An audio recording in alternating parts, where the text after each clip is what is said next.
Are we talking about censorship? Yay! What a good segue. Does that mean it's time to segue into? We can start. Oh, everyone ready? I'll like fall over if I wait any longer. All right, go for it. I'm too excited. All right, does everyone have a sheet explaining a little bit about the MPAA? Okay. So that gives you some background on the organization that makes film ratings. My presentation is entitled Debaucherous Double Standards, an Analysis of Male Frontal Nudity and Female Pleasure in Film. And I'm Allegra. So I wanted to open this with a question. When was the last time you saw a penis in a film? Please answer. Hangover? Okay. Super Troopers. Super Troopers. So comedies. Anyone else? Bruno. Sex in the City. Sex in the City. Not a comedy, but we've talked about gender roles in Sex in the City. All Pass. Pardon? All Pass. It's a new movie. Oh, okay. It sounds like a comedy. Yeah. Okay. Zach and Miri make a porno. Zach and Miri make a porno. We're going to talk about Judd Apatow because he's very vocal about penises in film. I asked my roommate this last night when I was guinea pigging my presentation on her, and she said she had never seen full frontal male nudity in a film, which doesn't surprise me, considering that any film with a full shot of a penis that lasts more than a couple seconds is typically slapped with an NC-17 rating. And we'll talk about that and how that represents or is indicative of gender double standards in our culture. The first film that I thought of was a foreign movie called Y Tu Mamá También, which was released in 2001. It was directed by Alfonso Cuarón, who also did the third Harry Potter movie. So if you like that, you should try watching this. The film is about two just out of high school young men from Mexico who go on a road trip with an older woman. It's not a movie about sex, but it is a movie that incorporates graphic sex scenes. In his review of the movie, Roger Ebert said, it is about men and women learning to share sex as a treasure that they must carry together without something spilling. That women are not prizes, conquests, or targets, but the other half of a precarious unity. This is news to the boys, who are obsessed with orgasms, needless to say, their own. So it's kind of like Catcher in the Rye, but with sex, drugs, and rock and roll.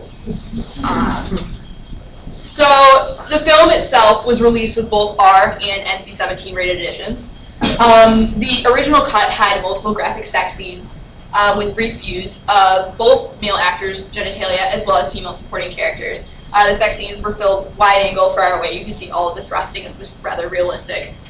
There's a scene in which the two main male characters, masturbate while sitting on the diving boards of a pool, and a naked swimming scene. Many of these were cut out in the R-rated version, including the scene at the end. The first time I watched the movie, I was like, oh, this is really great, so I went out and bought it afterwards.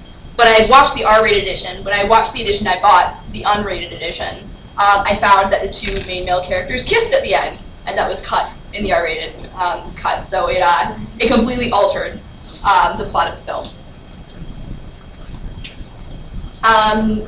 So I was trying to think of a film that wasn't foreign or independent that incorporated male frontal nudity. I thought about Judd Apatow and Forgetting Sarah Marshall, which was released in 2008. And it features a full frontal shot of the lead male Jason Segel's penis.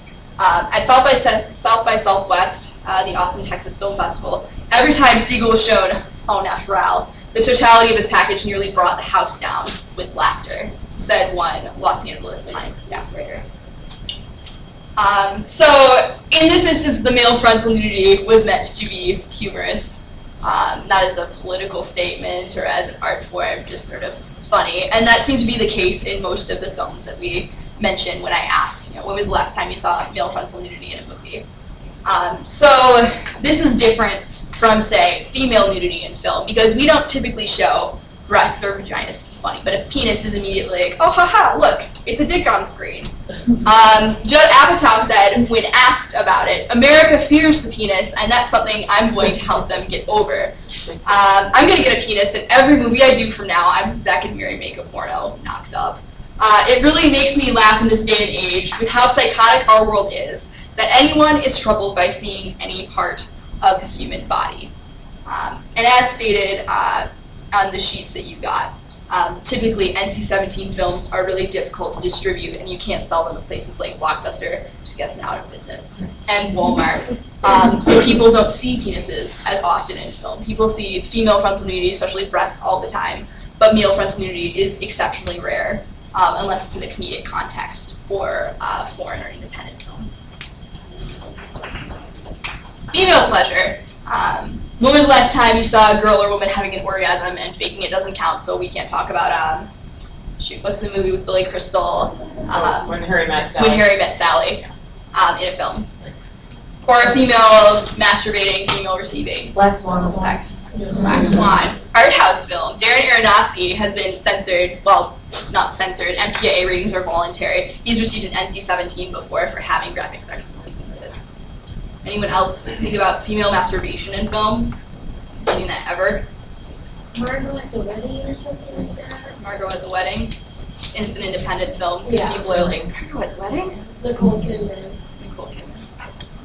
I would say any Pedro Almodovar film, but again, he's Again, foreign film director. European cultures especially are more permissive, Yeah. as well as Latin American. Yeah. All right.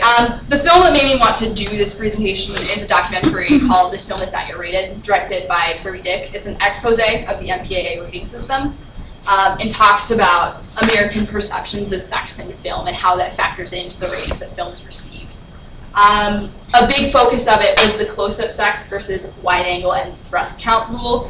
If a sex scene is filmed from the shoulder up and you're really close in and you don't see any thrusting, it can typically get away with a PG-13 or R rating. But if you zoom out and you see any thrusting, if it looks, realistic, then that typically is given an NC-17 rating. If a film depicts realistic sex in a position other than missionary, acts involving oral sex with females, anal sex fetishes, or what the MPAA deems aberrational behavior, very subjective, that film could be slapped with an NC-17. It also talked about homosexual versus heterosexual scenes. Again, I talked about Itu Mama Tenbien having the homosexual kiss, no nudity. It's like totally silhouetted, edited out in the R-rated version. So the ratings are given differently according to the gender of the partners involved in it. How many of you watched Boys Don't Cry for your midterm paper? Most of them. How many of you watched it on Netflix? Did you know that you didn't see the original cut of the film? The Netflix version is the R-rated version, and they cut out a good bit of it to receive an R rating. Nearly 4 times as many films received an NC-17 for sex as opposed to violence, and this was the case with Boys Don't Cry. It was originally given an NC-17 rating, couldn't be distributed because of the sexual content. And in this clip from This Film Is Not Yet Rated, Kimberly Pierce, the director of the film, discusses why.